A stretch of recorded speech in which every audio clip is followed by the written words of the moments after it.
I have just one question. Are you frustrated with the government that we have? Well, I do. And my heart aches every time I see that the Philippines is drowning every year not because of floods, but because of the government that we have. It is very evident that we are being governed by reluctant leaders who lead with enthusiasm. So people of Turod Norte, Cordon, allow me to advocate for responsible citizenship. Because I do believe we, the citizen, holds the most powerful weapon to change our government. And we should utilize that.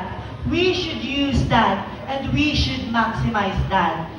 And as the barangay election is approaching, I would like to take this moment to say that we should start educating ourselves to rectify our way of choosing our leaders. Because I believe it is high time for us to work hand in hand and to be united to fight corruption. Because I believe if it is not us, then who? If it is not now, then when?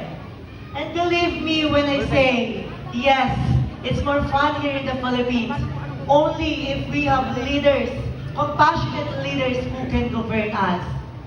Muli, minamahal kong Cordonians, sa pagboto, dapat tayo ay maging matalino. Yun lamang po, maraming salamat at yaman.